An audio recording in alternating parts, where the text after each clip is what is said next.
ماہ رمضان آیا، ماہ رمضان آیا، ماہ رمضان آیا، ماہ رمضان آیا، ماہ رمضان آیا، ماہ رمضان۔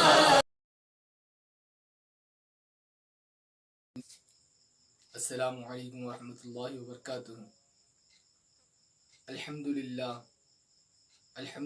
رب العالمین والعاقبۃ للمتقین، والصلاة والسلام علی سید الانبیاء والمرسلین وعلی آلہ وصحبہ اجمعین، اما بعد، فقد قال اللہ تبارک وتعالی فی القرآن الکریم: اعوذ باللہ من الشیطان الرجیم، بسم اللہ الرحمن الرحیم۔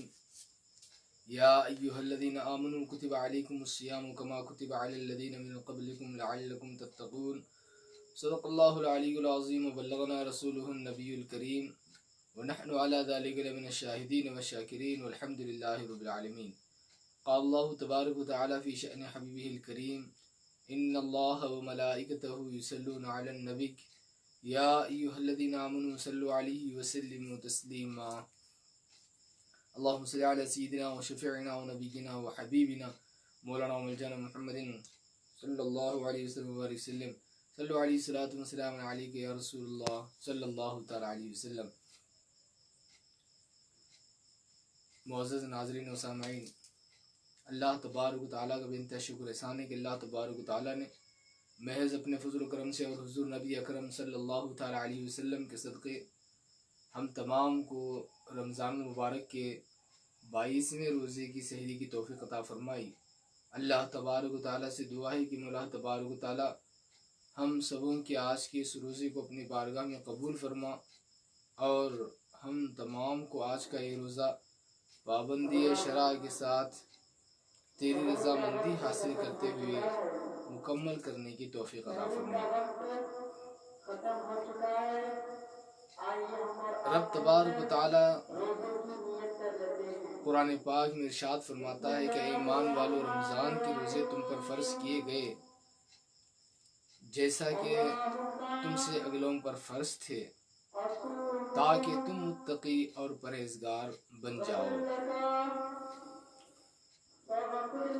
تقوی اور طہارت انسان کے لیے رب تبارک و تعالیٰ کی بارگاہ میں قبولیت کا درجہ حاصل کرانے کے لیے بہت بڑا ذریعہ اور بہت اہم ذریعہ ہے۔ اسی کے ذریعے سے بندہ رب تبارک و تعالیٰ کی بارگاہ میں پسندیدہ بنتا ہے۔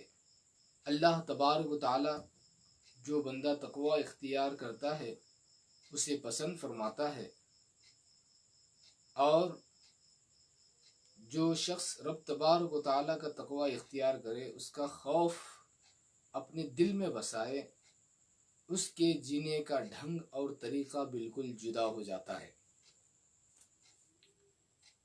فرماتے ہیں صوفیہ فرماتے ہیں کہ نفس کے جو مطالبات ہوتے ہیں، نفس جو مطالبہ کرتا ہے، جو چاہتا ہے، وہ دو قسم کے مطالبات ہیں۔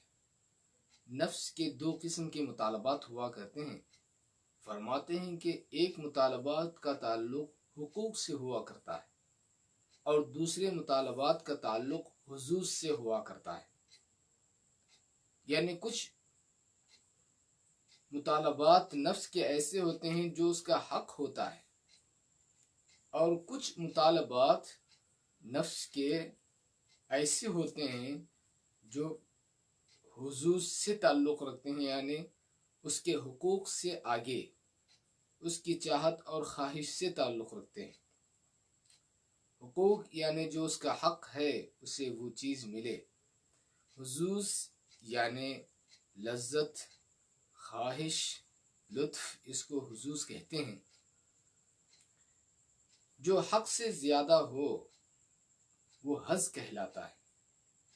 تو نفس جو کچھ مطالبات کرتا ہے وہ مطالبات دو قسم، دوسرا مطالبہ حضور سے ہے۔